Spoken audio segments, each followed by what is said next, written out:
The rain hammered against my apartment window like angry fists, each drop a tiny explosion in the dim light of my bedroom.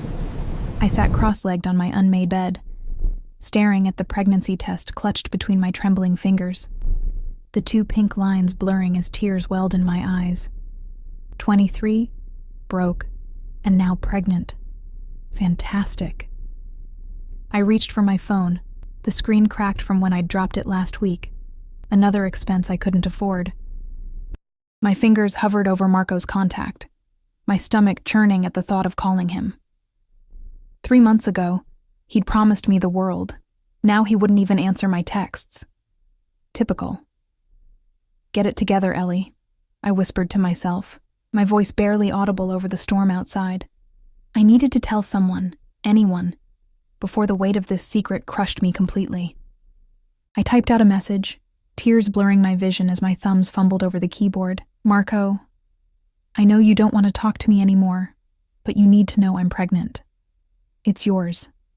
Please don't ignore this. I'm scared." I hit send before I could change my mind, then tossed my phone aside and buried my face in my hands. The apartment felt smaller than usual, the walls closing in with each passing second. I'd been living in this shoebox since moving to New York 2 years ago, chasing dreams that now seemed laughably distant. The waitressing job at Rosetta's barely covered rent, let alone the expenses of a baby. My phone buzzed, startling me from my spiral of despair. That was fast, suspiciously fast for someone who'd been ghosting me for weeks. I grabbed it, heart pounding against my ribs. "Who is this?"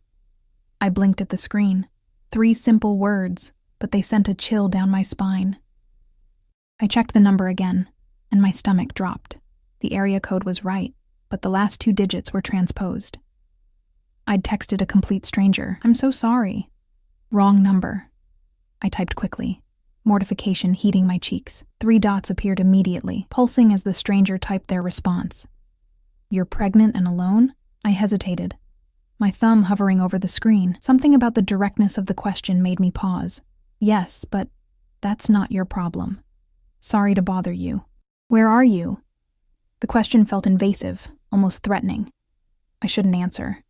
I absolutely shouldn't answer. "Why do you want to know?" "Because I'm sending someone to get you." I nearly dropped my phone. "What?" "No. I don't even know you. You don't need to know me. You need help." The assertion was so confident, so matter-of-fact, that for a moment I couldn't think of a response. "I'm fine," I lied. "You're not fine. You're pregnant and crying in a storm. Where are you?" A shiver ran through me. How did they know about the storm? Then I realized it must be raining wherever they were, too. Still, the accuracy of the assessment was unsettling. "Look, I appreciate the concern, but I'm not giving my address to a stranger." "Smart girl. Give me the cross streets then. A car will be there in 20 minutes. I laughed incredulously at my phone. "Are you serious? I'm not getting in a random car sent by a wrong number. The car is a black Lincoln with a driver named Anton. You'll be safe." My breathing quickened. Who was this person, commanding luxury vehicles with such ease? "Why would you help me? You don't even know me. Let's just say I have a vested interest in the welfare of mothers and children." I stared at those words for a long time, rain still beating against my window like a desperate plea. My hand instinctively moved to my still flat stomach. The weight of my situation crashed over me again. No money, no support, no plan. But accepting help from a stranger was insane, wasn't it? My phone buzzed again. "I won't ask again. The offer expires in 5 minutes." Something in the finality of that message pushed me to respond. Maybe it was desperation, maybe temporary insanity. I typed my cross streets before I could overthink it. "Good. Anton will be in a black Lincoln. He'll be holding a white card with E on it. Text me when you're in the car." 20 minutes later, I stood under the awning of my building, clutching my threadbare coat around me. The rain had eased to a miserable drizzle, coating the streets with a slick sheen that reflected the neon signs and streetlights. I'd changed into my least worn-out jeans and a sweater that didn't have any visible holes, thrown some essentials into my purse, and texted my roommate that I wouldn't be home tonight. What was I doing? This was how people disappeared, never to be seen again. A sleek black Lincoln pulled up precisely at the time promised, its tires hissing against the wet pavement. The windows were tinted, revealing nothing of the interior. The driver's door opened, and a mountain of a man emerged, dressed in an immaculate black suit. His face was all hard angles, weathered by age, and what I could only imagine were difficult experiences. In his gloved hand, he held a white card with a simple, elegant E written on it. "Miss Eleanor?" His voice was surprisingly gentle for someone so imposing. I nodded, clutching my purse tighter. "How do you know my name?" "I never told them my name." A ghost of a smile touched his lips. "Mr. Vartanian knows many things. Please come out of the rain. Mr. Vartanian." Even the name sounded expensive, dangerous. My feet remained rooted to the spot as Anton opened the rear door, revealing a leather interior that probably cost more than 6 months of my rent. "Miss Eleanor, you are safe. Mr. Vartanian values discretion and comfort, please." He gestured toward the open door with a courtly nod. The sensible part of my brain screamed at me to turn around, to run back upstairs to my depressing apartment and figure things out on my own. But another part, the part that was bone-tired, scared, and so desperately alone, pushed me forward. As I slid into the back seat, the smell of rich leather and subtle cologne enveloped me. The interior was warm, a blessed relief from the chill that had seeped into my bones. A small bar was built into one side, crystal decanters filled with amber liquid catching the light from outside. On the opposite seat lay a cashmere blanket, neatly folded. Anton closed the door with a soft thud, sealing me into this cocoon of luxury. I watched through the window as he returned to the driver's seat, his movements precise and economical. "Where are we going?" I asked as he started the engine. "Mr. Vartanian's residence in Manhattan," he replied, his eyes meeting mine briefly in the rearview mirror. "He's expecting you." I pulled out my phone with shaking hands. "I'm in the car." "Where are you taking me?" The response came immediately. "Home." "Rest now. We'll talk when you arrive. I don't even know your name. Alexander Vartanian, but you can call me Alec." The name sent an inexplicable shiver down my spine. It sounded foreign, powerful, and somehow familiar, though I was certain I'd never heard it before. As the car glided through the rain-slicked streets of New York, I watched the neighborhoods change, growing progressively more affluent. The cashmere blanket beckoned, and I finally gave in, draping it over my legs. The weight of it was comforting, grounding. "Anton," I said hesitantly, "what kind of man is Mr. Vartanian?"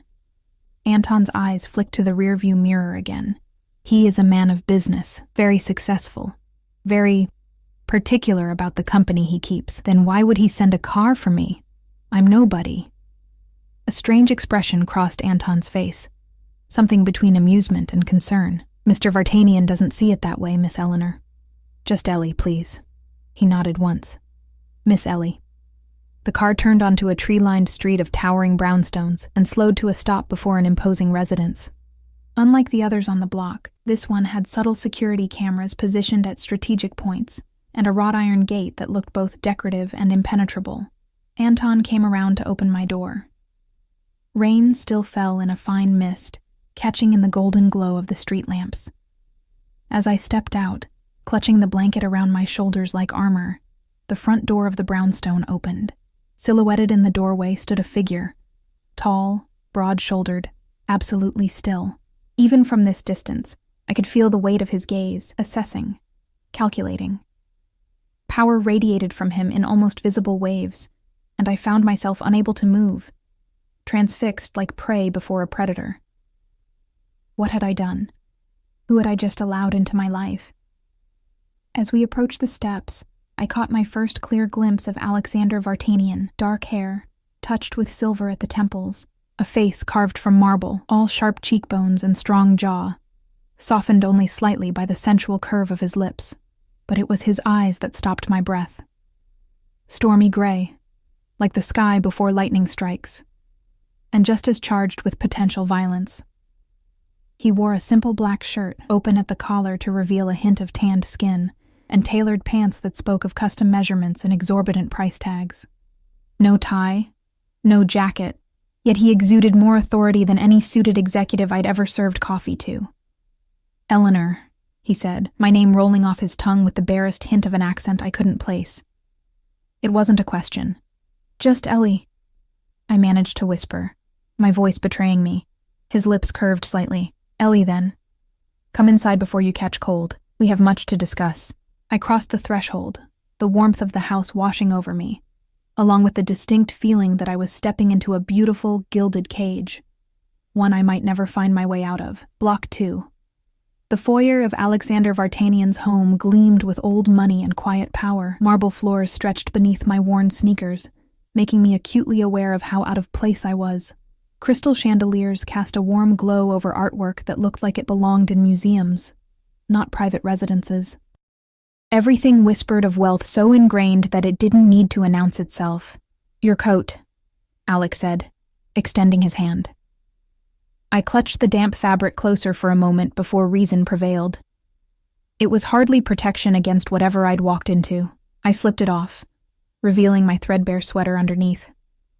His eyes traveled over me briefly, clinical and assessing, before he handed the coat to Anton, who disappeared with it down a hallway. This way, Alec said, gesturing toward a doorway to our right. I followed him into what appeared to be a study. Floor-to-ceiling bookshelves lined the walls, interspersed with more artwork. A massive desk dominated one end of the room, its surface clear, except for a closed laptop and a crystal tumbler half-filled with amber liquid. A fire crackled in a marble fireplace, casting dancing shadows across the rich oriental carpet.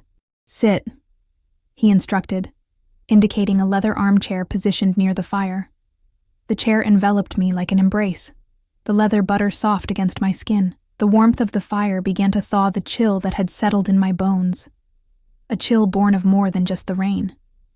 Alec moved to a sidebar and poured something into a glass. Water, he explained, bringing it to me. You should stay hydrated. I accepted it wordlessly, our fingers brushing in the exchange. His were warm, steady. Mine trembled slightly. He noticed. Of course he noticed, but said nothing.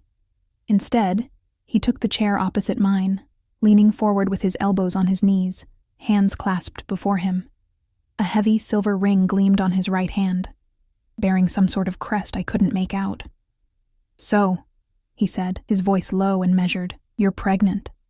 The father has abandoned you. You have limited resources. Have I summarized correctly? The bluntness of his assessment made me flinch.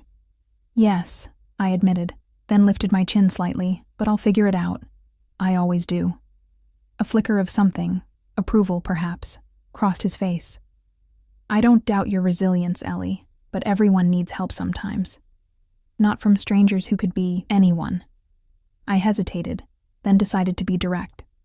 Who are you exactly? Why would you care about my situation? Alec leaned back in his chair, studying me with those storm cloud eyes. I'm a businessman with diverse interests. Import, export, primarily, though I have investments in real estate, hospitality, and several other sectors. It was a non-answer, polished to a high shine.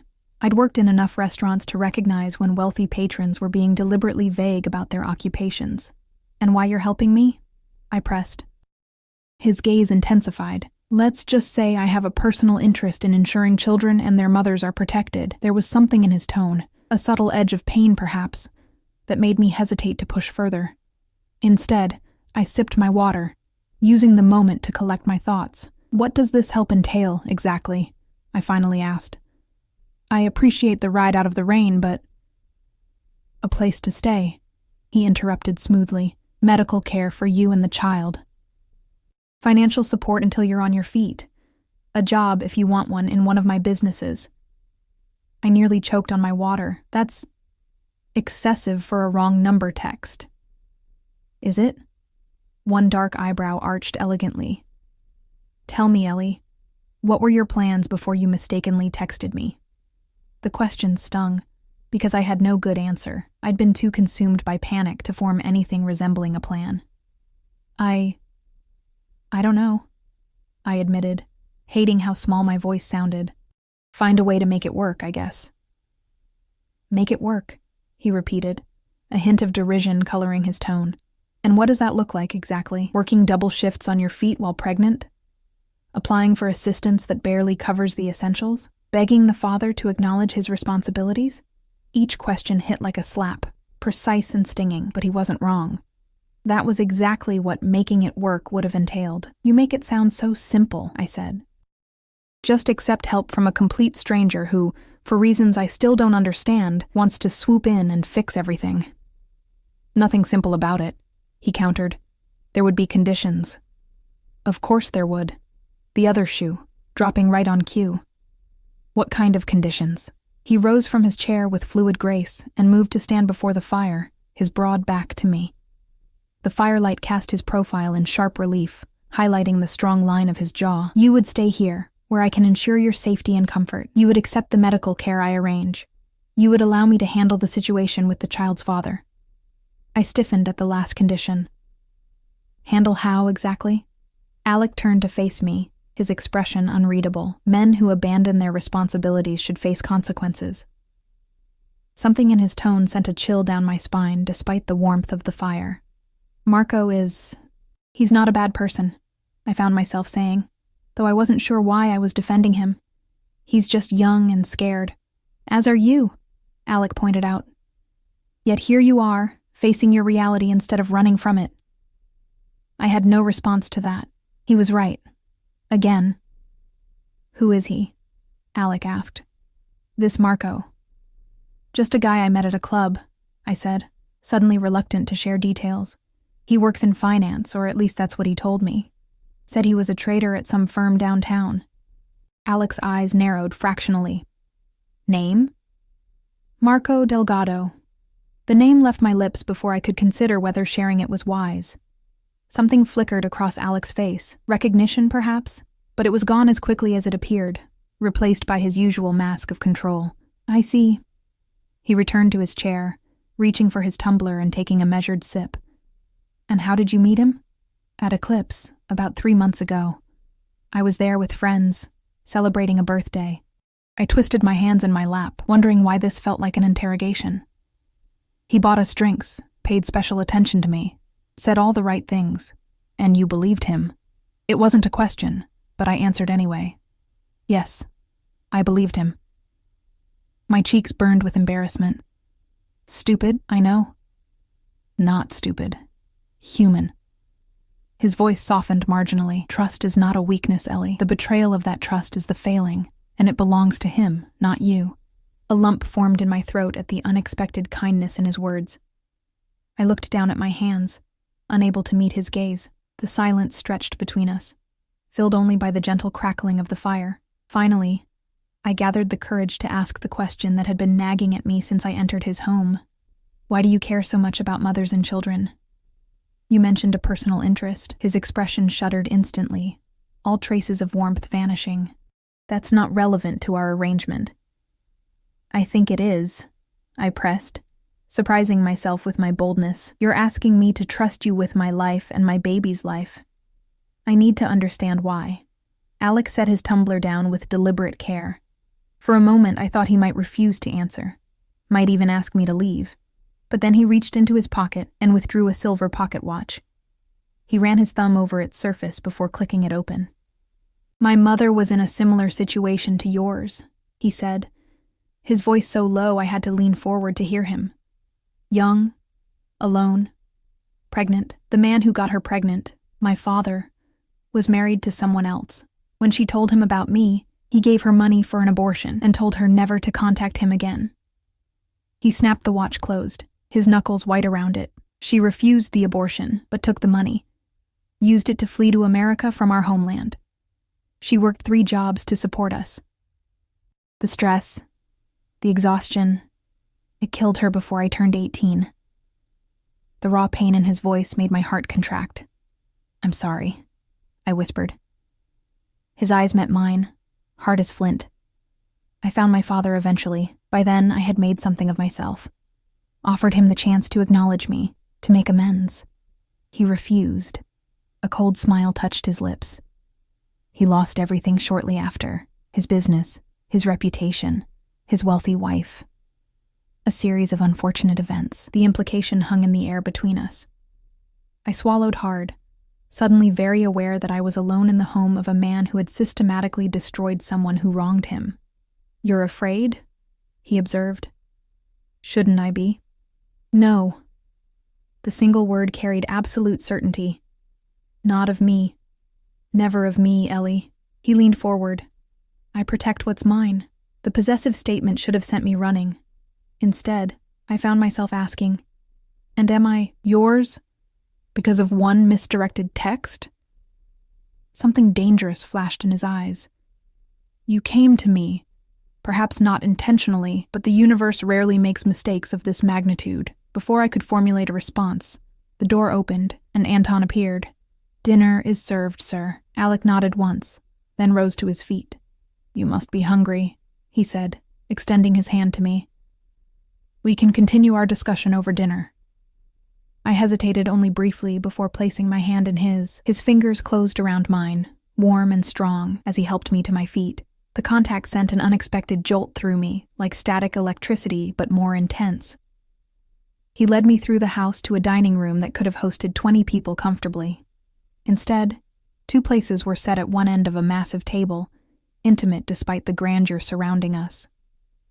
Crystal gleamed in the light of more candles than I could count, casting the room in a golden glow. As Alec pulled out my chair, his hand brushed against my shoulder. "You're still trembling," he observed, his breath warm against my ear. "It's been an overwhelming day," I managed. He took his seat across from me, close enough that our knees almost touched beneath the table. "It's the first of many changes, Ellie. Best get used to it." As servers appeared with the first course, I wondered what exactly I had set in motion with that mistaken text, and whether I would regret it or embrace it when morning came. A silver-haired man in an impeccable suit appeared with a bottle of wine, presenting it to Alec with a deferential nod. Alec examined the label briefly before giving his approval. As the server poured a deep red liquid into Alec's glass, I placed my hand over mine. "None for me." "Thank you," I said quietly. Alec's eyes met mine, a flicker of approval crossing his face. "Sparkling water for the lady," he instructed. "With lime."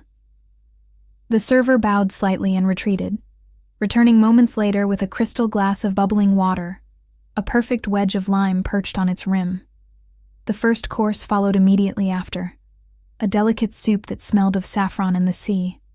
"Eat," Alec encouraged, watching me with an intensity that made it difficult to lift my spoon. "You need your strength." I took a tentative sip, then another. The flavor was exquisite, nothing like the canned soups that constituted luxury in my world. "It's delicious," I admitted. A hint of satisfaction softened his expression. "I'll inform the chef." We ate in silence for several minutes, the only sounds the gentle clink of silver against fine china and the distant murmur of staff moving efficiently through the house. I was acutely aware of Alec's gaze, returning to me between measured bites of his own meal. "You have questions," he finally said, setting down his spoon. It wasn't a question. I nodded, gathering my courage.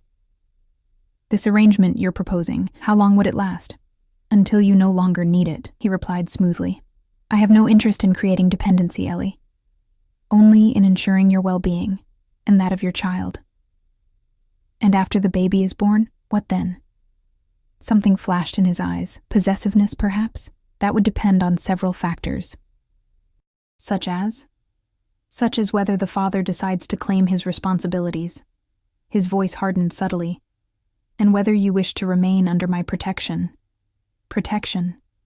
The word hung between us, laden with implications I wasn't ready to examine. "You make it sound like I'm in danger." Alec took a deliberate sip of his wine before responding. "A young woman alone in this city, with a child and limited resources? Yes, Ellie, you are in danger. Perhaps not immediate physical danger, but the slow violence of poverty, of desperation, of having to make choices no mother should face." His assessment, delivered in that calm, measured tone, cut straight through my defenses. It was the truth, unvarnished and stark. The server returned to clear our soup bowls, replacing them with a second course. Sea bass on a bed of risotto, garnished with herbs I couldn't identify. The presentation was artistic, the portions small but perfect. "Tell me about yourself," Alec said, as we began the second course. "Beyond the circumstances that brought you to my door." I hesitated, fork suspended midair. "What do you want to know?" "Everything." The word was simple, direct, yet weighted with an intensity that made my breath catch. "But let's start with what brought you to New York." I set my fork down, buying time to organize my thoughts. "I grew up in a small town in Ohio, the kind where everyone knows your business before you do. My parents..." I paused, old pain surfacing. "They died in a car accident when I was 17. I lived with my aunt until I turned 18, then came to New York for college." "What did you study?" "Literature and creative writing," I admitted, then gave a self-deprecating smile. "Not the most practical choice, as my aunt reminded me constantly." "Art rarely is practical," Alec observed, "yet it sustains the soul in ways practicality cannot." The unexpected response caught me off guard. I'd grown accustomed to defending my educational choices to practically minded critics. "Did you finish your degree?" he asked. I looked down at my plate. "No. The scholarship covered the first 2 years, but then, well, New York is expensive, and books don't buy themselves. So you left school to work?" "At Rosetta's," I confirmed. "It's an Italian place in the village. The tips are decent, and the manager lets me pick up extra shifts when I need them." Alec's expression darkened slightly. "And you've been there since? Almost 2 years now. Writing in your spare time?" I blinked, surprised by his perceptiveness. "How did you know?" The ghost of a smile touched his lips. "You wouldn't have studied it if it wasn't important to you. And you strike me as someone who doesn't abandon what matters easily." The assessment was so accurate that I felt momentarily exposed, as if he'd glimpsed some private part of me. "Yes, I write. Nothing published. Just stories I need to tell. I'd like to read them sometime." The simple statement, delivered without pressure or expectation, brought a flush to my cheeks. "They're not very good." "I'll be the judge of that," he replied, his tone brooking no argument. The server returned again, this time with a small sorbet to cleanse our palates before the main course. As I savored the tart lemon flavor, I gathered the courage to turn the conversation toward him. "What about you?" I asked. "You said you came to America with your mother, but you haven't mentioned where from." A shadow crossed his face briefly. "Armenia, originally, though we lived in several countries before coming here." "Do you go back often?" "No." The single syllable carried finality. "There is nothing for me there now." I sensed I'd touched on a sensitive subject and retreated. "How did you build all this?" I gestured vaguely at our surroundings. "One careful step at a time," he replied, enigmatic as ever. "I started in imports, specializing in goods that were difficult to obtain through traditional channels." The phrasing sent a whisper of unease through me. "That sounds illegal?" He arched an eyebrow, amusement glinting in his eyes. "It wasn't, not exactly. I simply found ways around bureaucratic obstacles that others couldn't navigate." The main course arrived, a perfectly cooked fillet, accompanied by roasted vegetables arranged with artistic precision. The meat was butter-soft, practically melting in my mouth. "And now?" I pressed, curiosity overcoming caution. "What do you do now, exactly?" Alec cut a piece of meat with surgical precision. "I have legitimate businesses across several sectors: real estate, hospitality, private security, logistics." "Private security?" "Yes." He met my gaze directly. "I protect people and assets. For a price." There was something about the way he said it that raised goosebumps along my arms. This wasn't the kind of security found in shopping malls or office buildings. This was something altogether more dangerous. "You're afraid again," he observed, setting down his knife and fork. "I'm trying to understand," I countered. "The kind of man who would offer a stranger everything I could need, who lives like this, who talks about handling the father of my child. It doesn't add up to anything safe." Instead of being offended, Alec seemed almost pleased by my assessment. "Good. You're not naive. That will serve you well." He leaned forward slightly. "No, Ellie. I am not safe. But I am safe for you. There's a difference." A shiver ran down my spine, not entirely from fear. "Why?" "Because I've decided you're under my protection." He said it as if it were the most natural thing in the world, as if people simply claimed others this way. No one will harm you or your child while I draw breath. The absolute conviction in his voice should have frightened me. Instead, I felt something else. A warmth spreading through my chest, the first tendrils of security I'd felt since seeing those 2 pink lines on the pregnancy test. "Does that mean you've decided to accept my offer?" he asked, watching me intently. I hesitated, aware that whatever I said next would irrevocably change the course of my life. "I need time to think." He nodded once, as if he'd expected nothing less. "Of course. Take tonight. Rest. We'll discuss it further in the morning." The remainder of dinner passed in relative silence, punctuated only by the arrival of dessert, a chocolate confection so rich and decadent that I could only manage a few bites before surrendering. Throughout, I felt Alec's gaze on me, assessing, contemplating. When we finished, he rose and extended his hand to me once more. "Come, I'll show you to your room."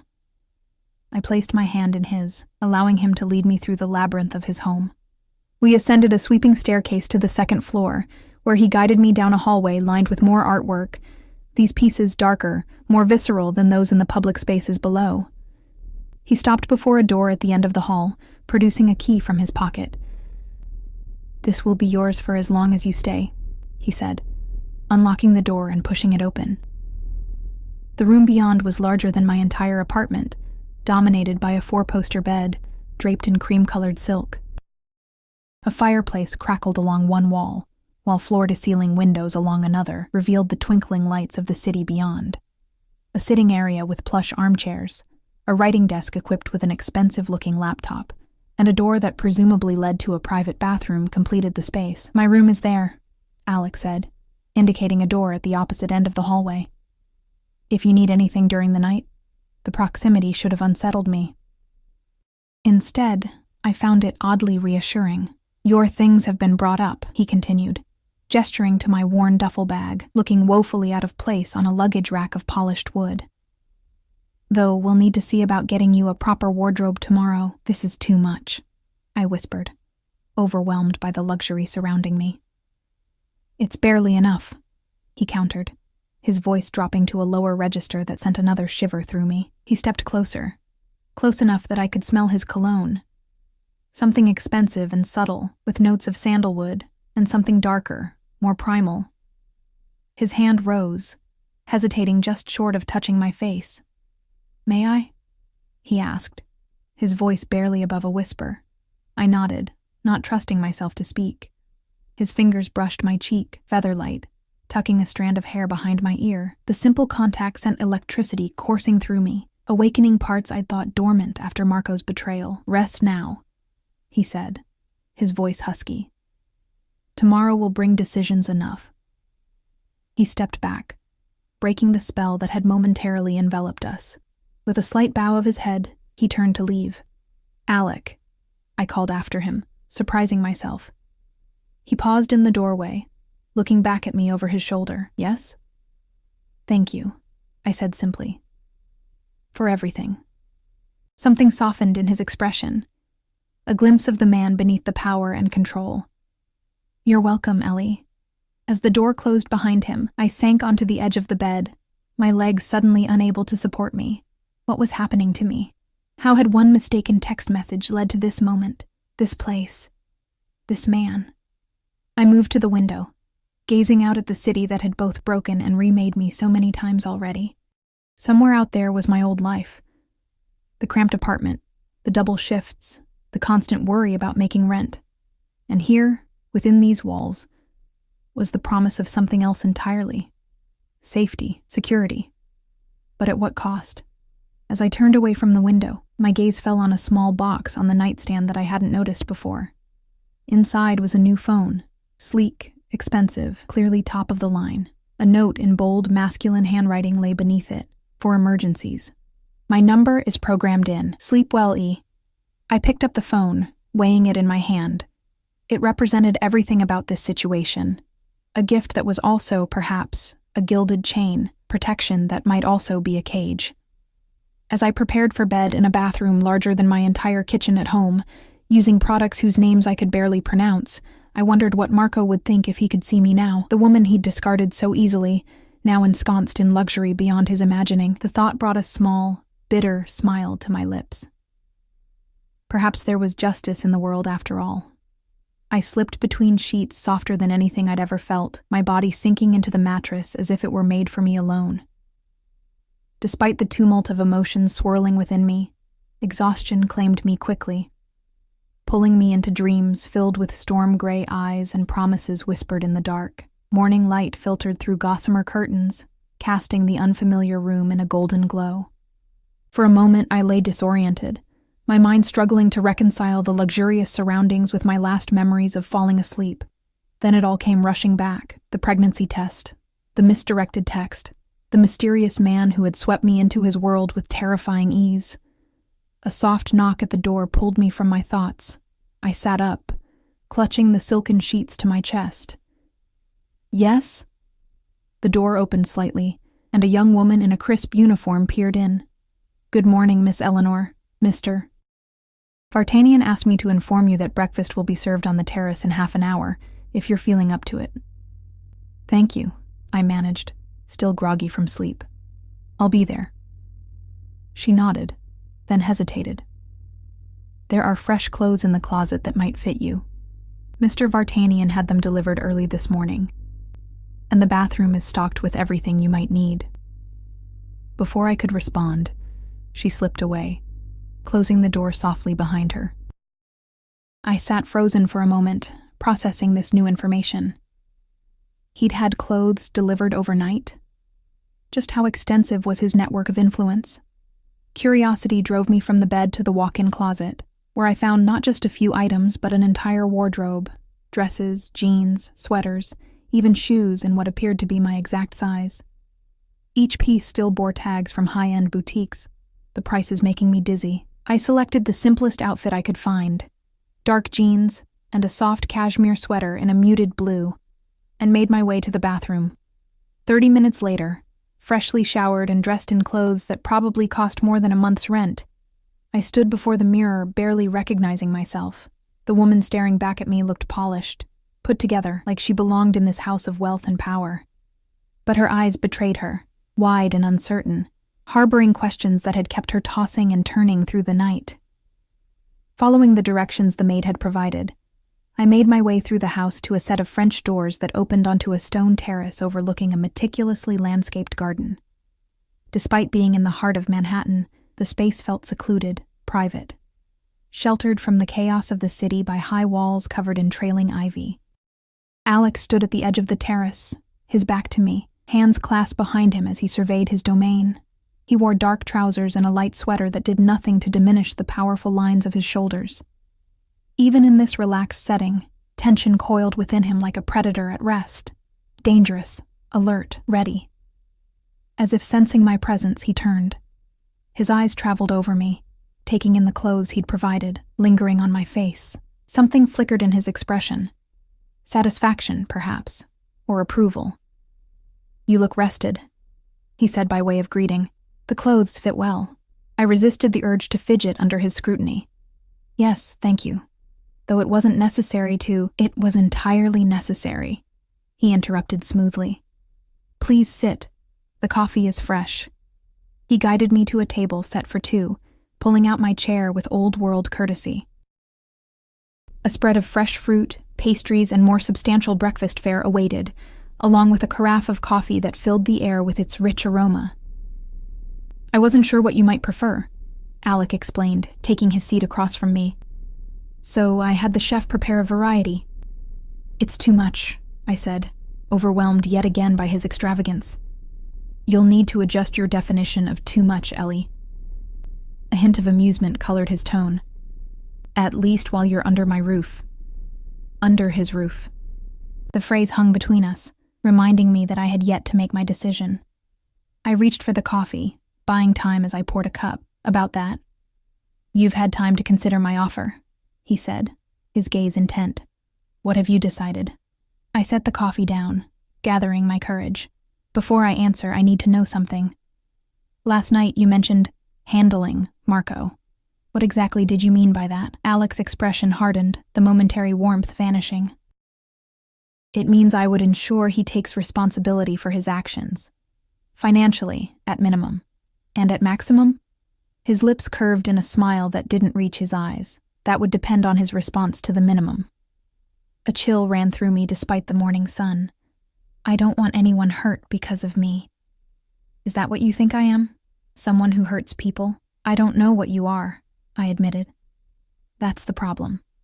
He considered me for a long moment, then reached for his coffee. Fair enough. Let me be clear then. I am a man who protects what's his. Sometimes that requires persuasion. But I don't harm those who are willing to make amends. And Marco, is he willing? Something darkened in Alex's expression. We'll find out soon enough. I had my people locate him this morning. My heart skipped a beat. You what? Marco Delgado, 26, claims to work for Rothman Financial, but actually tends bar at Eclipse 3 nights a week. Lives in a shared apartment in Brooklyn with 2 roommates, drives a leased BMW he can't afford. Currently has 3 outstanding credit card balances and a gambling problem he thinks no one knows about. He recited the facts with clinical detachment, as if reading from a dossier. I stared at him, speechless. In less than 12 hours, he'd uncovered more about Marco than I'd learned in 3 months of dating him. How did you... I have resources, he cut in smoothly, and I believe in being thorough. Is that what I am?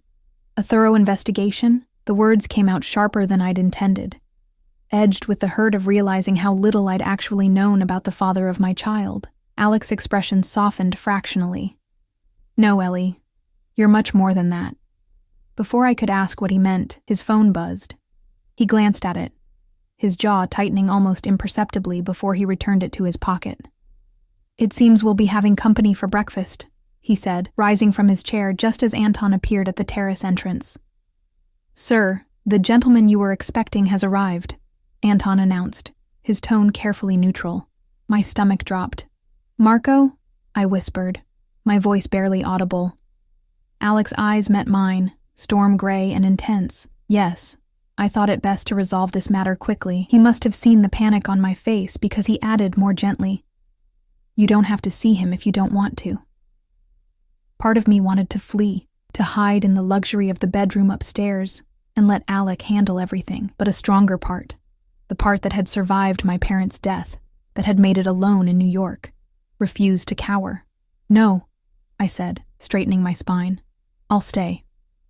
Something like pride flashed across Alec's face.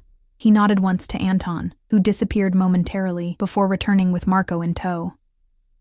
The sight of him hit me harder than I'd expected. He looked the same as he had 3 weeks ago when he'd last returned my calls. Handsome in that boyish way that had first attracted me, with his tousled hair and easy smile. But now I saw him through different eyes. His designer clothes that I'd once thought spoke of success now seemed like the costume they were. The confidence I'd mistaken for strength now read as arrogance, and he was terrified. That much was clear from the way his eyes darted around the terrace, the way he flinched when Anton closed the door behind him, the way his gaze kept returning to Alec with undisguised fear. Mr. Delgado, Alec said, his voice deceptively pleasant. Thank you for joining us. Please sit. It wasn't a request. Marco sat in the chair Anton pulled out for him, as far from Alec as the table allowed. Do you know who I am? Alec asked, resuming his own seat with languid grace. Marco swallowed visibly. Yes, sir. Mr. Vartanian. Good. Then we can dispense with introductions. Alec's gaze flicked to me briefly. I believe you know Ellie. Marco's eyes widened as he finally noticed me, surprise and confusion washing over his face. Ellie? What are you doing here? How do you know? That's not important. Alec cut him off. What's important is that Ellie is pregnant with your child, and you've been ignoring her attempts to contact you. Marco paled. I didn't know. She never... Don't lie, I interrupted, finding my voice at last. I called. I texted. For weeks.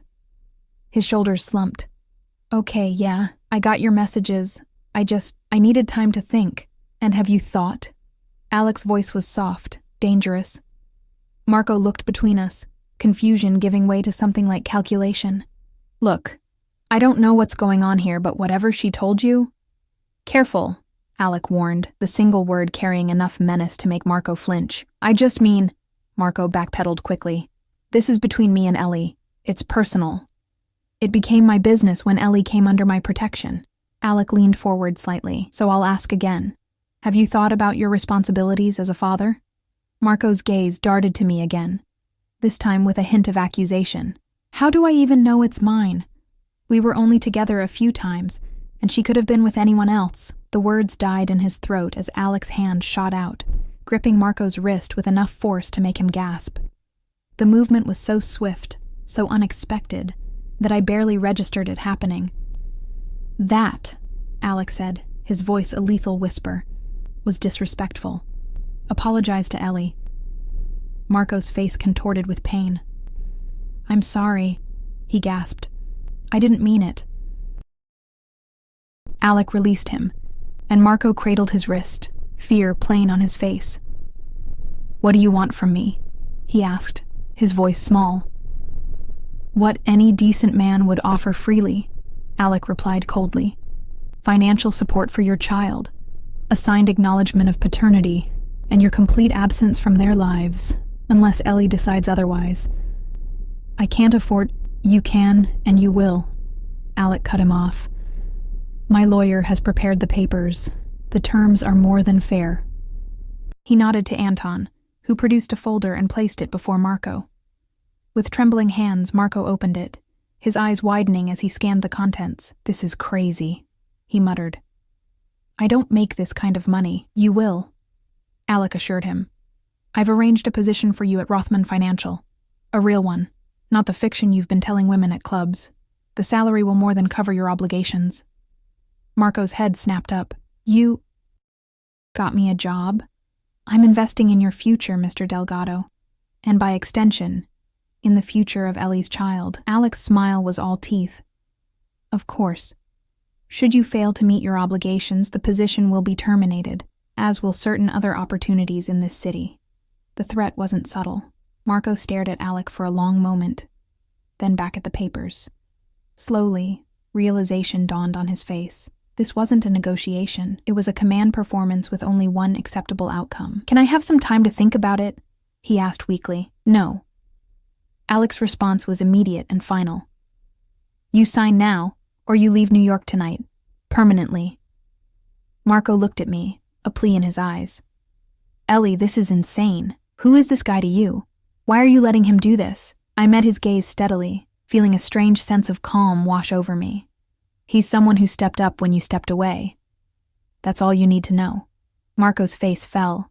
He looked back at the papers, then at Alec, whose expression remained impassive. Finally, with a defeated sigh, he reached for the pen Anton silently offered. Where do I sign? He asked. Alec indicated several places in the document.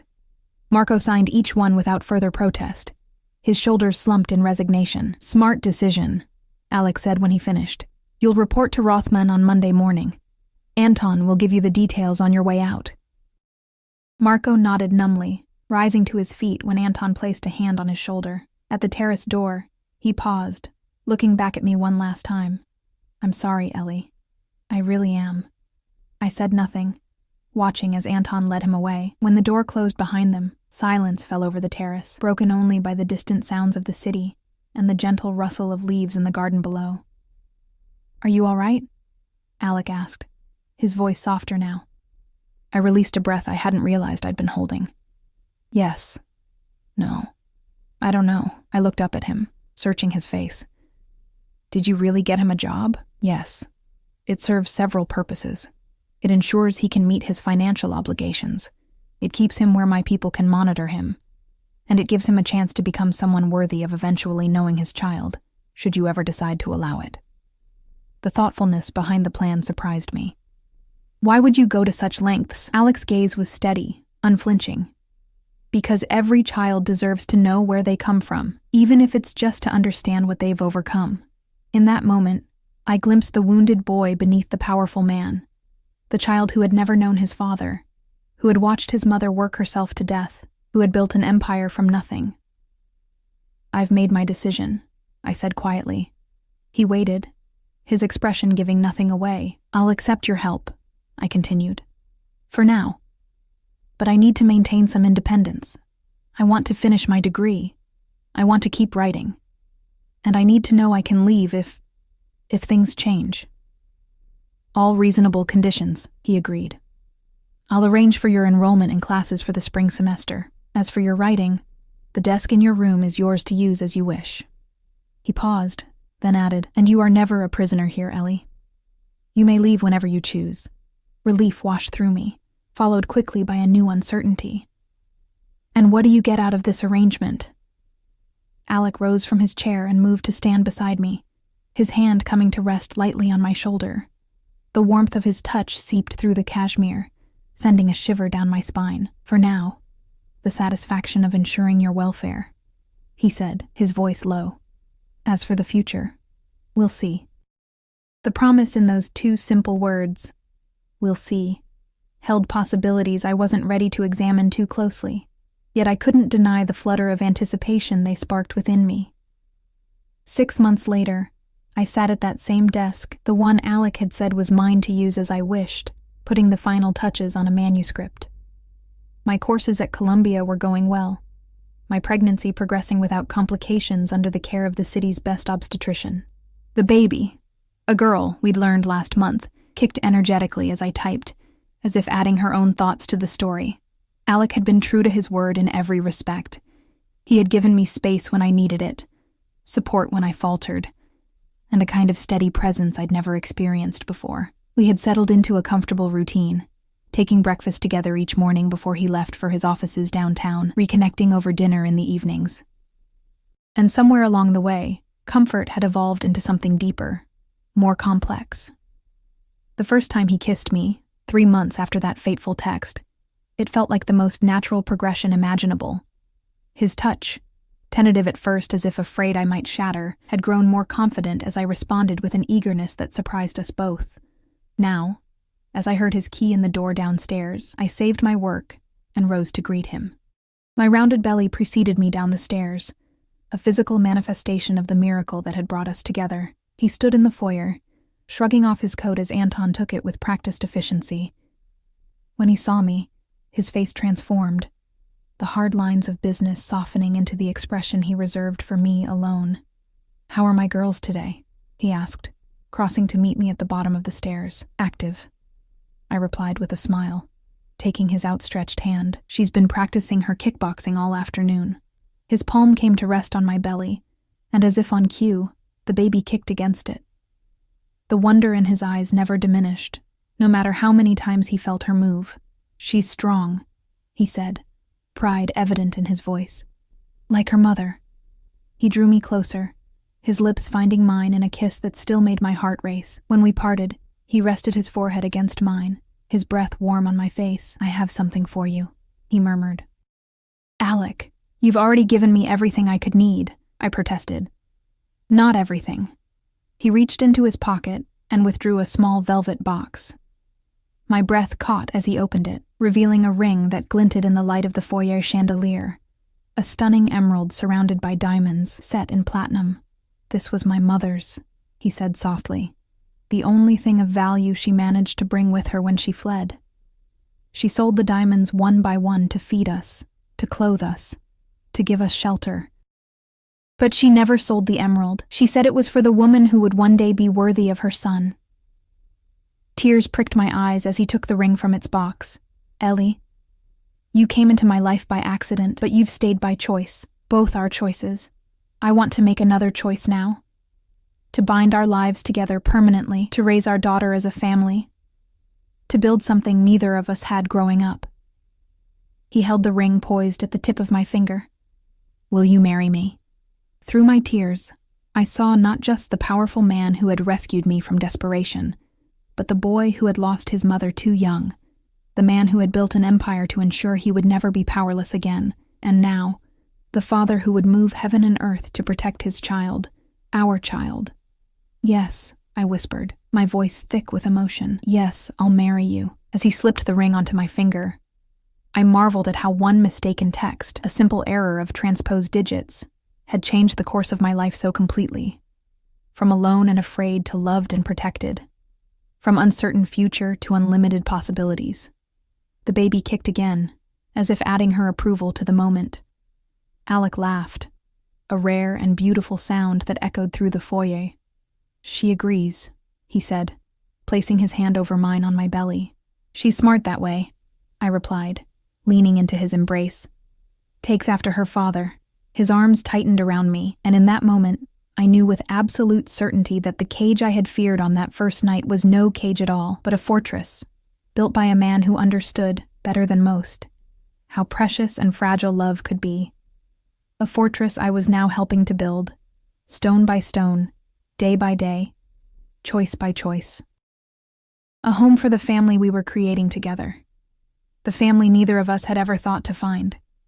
And it all began with a text sent to the wrong number on a rainy night, when I thought my world was ending, only to discover it was just beginning.